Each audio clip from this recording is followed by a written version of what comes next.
حضرات، آج آپ کی بستی کے ایک مرد مومن کے انتقال کی تاریخ ہے۔ آج ہی 11 جنوری کو مرحوم اس دنیا سے رخصت ہوئے تھے۔ ان کے صالح ثواب کے لیے مجلس منعقد کی گئی ہے۔ میں آپ سے گزارش کروں گا کہ 1 مرتبہ سورہ حمد اور 3 مرتبہ سورہ اخلاص کی تلاوت فرما کر جناب سید قیصر علی صاحب مرحوم ابن جناب سید ابن علی صاحب مرحوم کی روح کو ہدیہ فرمائیے۔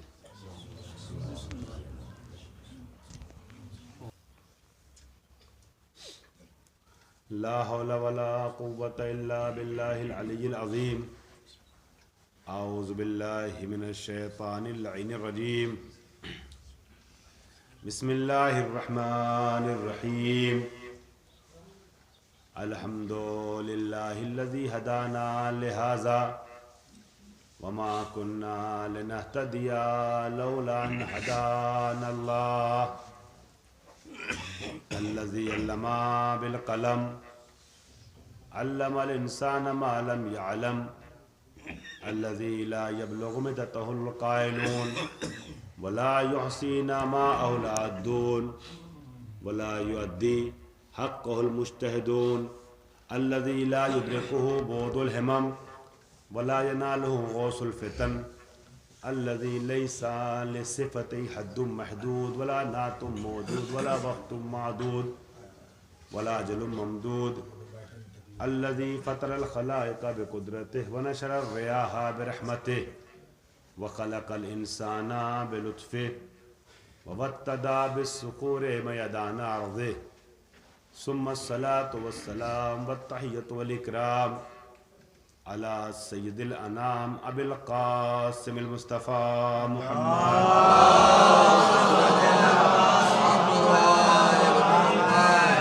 وآله الطيبين الطاهرين المعصومين المنتجبين المظلومين الغر الميامين سيما ابن عمه علي عليه السلام الذي نسبه ألما للإسلام ورفعه لكسر الأصنام جازم عناق النواسب الليام ووازع علوم الأدب لحفظ الكلام واللعنة الدائمة الباقية على أعدائهم أجمعين من الآن إلى قيام يوم الدين. أما بعد، فقد قال الله الحكيم في كتابه الكريم: بسم الله الرحمن الرحيم. ربنا وابعث فيهم رسولا منهم يتلو عليهم آياتك ويعلمهم الكتاب والحكمة ويزكيهم إنك أنت العزيز الحكيم.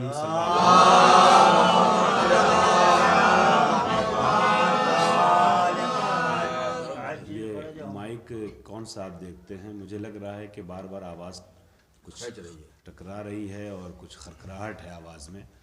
میں نے یہ ہٹا کے دیکھا کہ شاید صحیح ہو جائے، وہ اس سے کوئی فرق نہیں پڑ رہا ہے۔ یا تو اس کا رخ اگر گھما دیا جائے ساؤنڈ باکس کا ذرا سا کچھ، بہرحال وہ ٹیکنیکلی وہ خود محسوس کریں گے۔ ایک سلوات پڑھیں محمد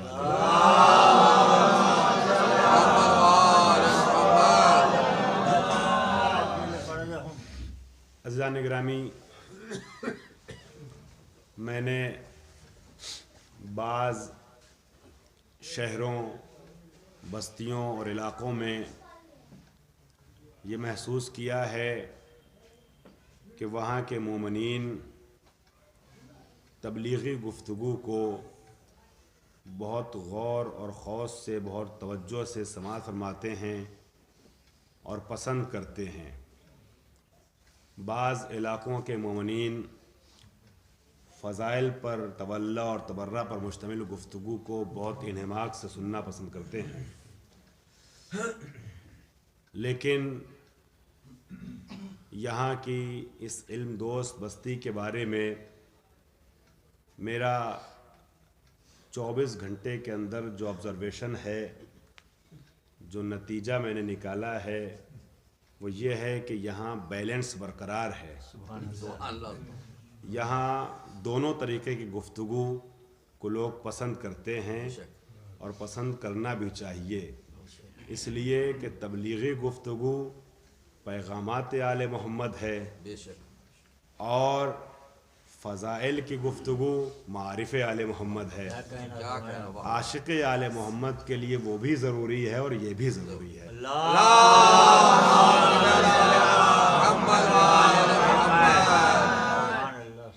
عزیزان گرامی، چونکہ ذہن ایسا بن چکا ہے آپ کی سماعتوں کے حوالے سے، لہٰذا امید یہ ہے کہ جو بھی عرض کروں گا انشاءاللہ قدرداں مجمع اس کی قدردانی کرے گا۔ میں نے کل کی مجلس میں بھی یہ عرض کیا تھا کہ یہ بستی قرآنی بستی رہی ہے۔ بے شک، مجھے نہیں معلوم مجھے شعر پڑھنا چاہیے نہیں پڑھنا چاہیے، لیکن ماجد دیوبندی کا ایک شعر یاد آ گیا۔ وہ کہتے ہیں دو چار امیدوں کے دیے اب بھی ہیں روشن، دو چار امیدوں کے دیے اب بھی ہیں روشن، ماضی کی حویلی ابھی ویران نہیں ہے۔ صلوات پڑھیں۔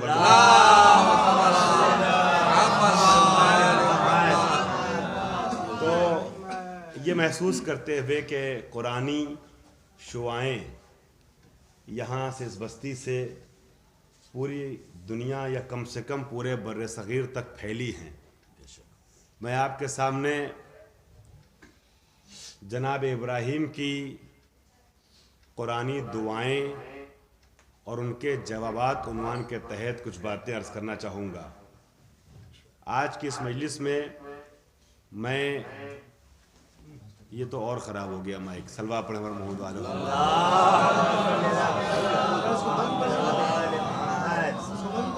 عزیزان گرامی، تو میں عرض یہ کر رہا تھا کہ جناب ابراہیم علیہ السلام کی قرآن مجید میں 5 ایسی دعائیں موجود ہیں کہ جن دعاؤں کے ساتھ ساتھ ان کے جوابات بھی قرآن مجید میں موجود ہیں۔ بس فرق اتنا ہے کہ دعائیں ان بصارتوں سے نظر آ جاتی ہیں، لیکن ان کے جوابات کے لیے بصارت کے ساتھ بصیرت کی بھی ضرورت پڑتی ہے۔ بے شک، عزیزان گرامی، کل کی گفتگو میں نے ایک دعویٰ کیا تھا بی بی کے حوالے سے کہ آیت تطہیر سب سے عظیم آیت ہے عظمت شہزادی کونین کو واضح کرنے کے حوالے سے۔ بے شک، آیت تطہیر کے حوالے سے ایک بات میں آج یہ عرض کر دوں کہ قرآن میں ساری آیتیں خالق کائنات نے وقت اور ضرورت اور مناسبت کے تحت جبریل کو بھیج کے نبی پہ نازل کروائیں، لیکن آیت تطہیر وہ آیت ہے کہ جو ایسے نہیں اتری ہے، بلکہ 2 نبیوں نے دعائیں کی ہیں تب جا کے آیت تطہیر کا نزول ہوا ہے۔ عزیزان گرامی، یہ بات ذہن میں رکھیے گا اور اس جملے کو نبی کے ذہن میں رکھیے گا کہ جب بی بی فرماتی ہیں فَلَمَّا اكْتَمَلْنَا جَمِيعًا تحت الكساء اخذ ابی رسول اللہ بطرف الكساء وأومأ بيده اليمنى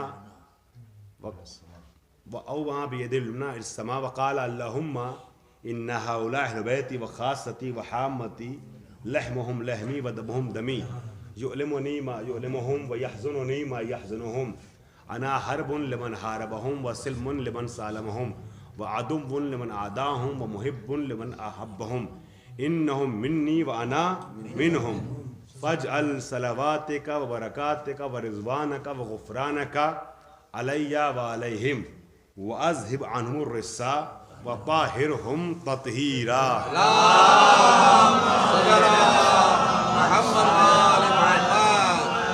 نبی نے دعا کی تھی پروردگار آیت تطہیر بھیج دے، آیت تطہیر بھیج دے۔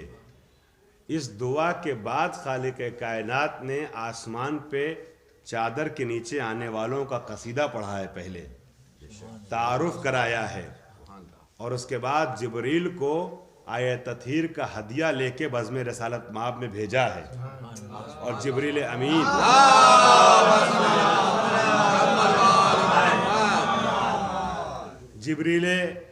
امین آتے ہیں اور چادر کے باہر کھڑے ہو کر کے، میں نے عرض کیا تھا کل کی مجلس میں، اللہ کا پیغام پہنچاتے ہیں، اہل بیت کا قصیدہ سناتے ہیں، اجازت طلب کرنے کے بعد چادر کے اندر داخل ہوتے ہیں۔ ایک مجلس میں ساری گفتگو سمیٹ نہیں جا سکتی ہے، ان جابر بن عبداللہ الانصاری سے لے کے ورب الکعبہ تک، شاید میں نے اشارہ کیا اس کل کے مجلس میں، پورا اشرہ پڑھتا ہوں، مگر آج مجھے اس گفتگو کو آگے نہیں بڑھانا ہے، میں ایک گفتگو کے لیے تمہید استوار کر رہا ہوں۔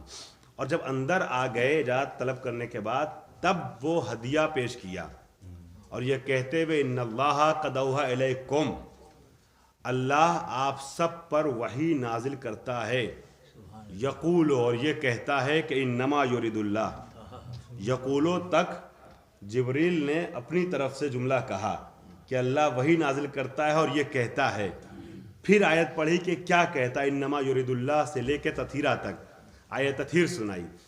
تو عزیزان گرامی، آپ نے محسوس یہ کیا کہ خالق کائنات نے آیت تطہیر اس وقت بھیجی کہ جب نبی نے اس کے نازل ہونے کی دعا کر لی۔ یہ ایک ہے دعا جو آپ کے سامنے آ گئی، آپ ہر شب جمعہ پڑھتے رہتے ہیں، میں نے صرف آپ کو متوجہ کرایا ہے۔ اب آئیے دوسرے نبی، میں نے کیا عرض کیا کہ ہماری گفتگو کا عنوان ہے جناب ابراہیم کی 5 دعائیں اور قرآن مجید میں ان کے جوابات۔ 5 منٹ میں اصل مجلس پڑھوں گا، 45 منٹ اس کی تمہید ہوگی۔ صلوات پڑھیں بر محمد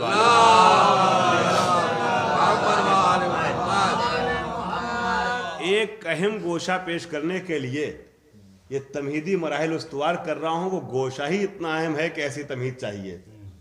عزیزان گرامی، میں نے سرنامہ سخن کے طور پہ آپ کے سامنے سورہ بقرہ کی آیت نمبر 129 کو پیش کیا ہے، جس میں خالق کائنات نے جناب ابراہیم کی ایک دعا کا ذکر کیا، اور اس دعا کو ان لفظوں میں ذکر کیا کہ ربنا وابعث فیہم رسولا منہم یتلو علیہم آیاتک، پروردگار ان کے درمیان ایک ایسے انسان کو رسول بنا کر بھیج دے جو ان کے سامنے تیری آیتوں کی تلاوت کرے، وَيُعَلِّمُهُمُ الْكِتَابَ وَالْحِکْمَةَ، اور ان کو کتاب اور حکمت کی تعلیم دے، وَيُزَكِّيهِمْ، اور جو ناپاک ہیں ان کو پاکیزہ بنا دے،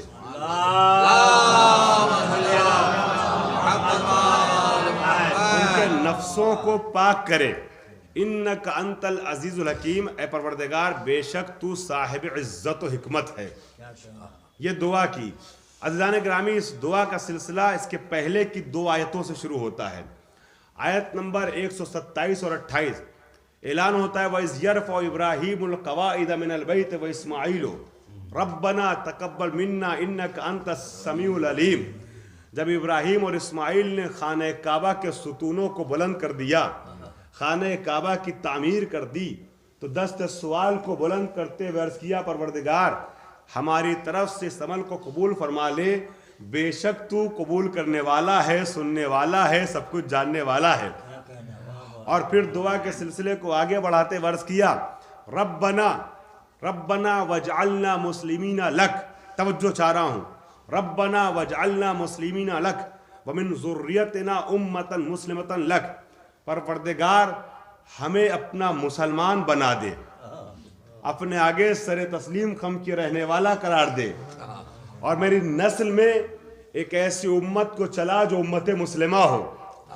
آپ سب کے دل کی بات کر رہا ہوں، سب کا ساتھ چاہوں گا، ایسی نسل کو، ایسی امت کو میری نسل میں رکھ کہ جو امت مسلمہ ہو۔ لاؤڈ اسپیکر کے ذریعے سے بستی اور اطراف کے جس مسلمان تک میری گفتگو پہنچ رہی ہے، میں چاہوں گا گفتگو کے آخر جملے تک سب اس کو سماعت فرمائیں۔ عزیزان گرامی، کنٹروورشیل بات کوئی نہیں ہے، ہاں فضائل کی صورت میں ضرور کچھ باتیں ایسی آئیں گی جو ان لوگوں کو کنٹروورشیل لگ سکتی ہے جو نادان ہیں،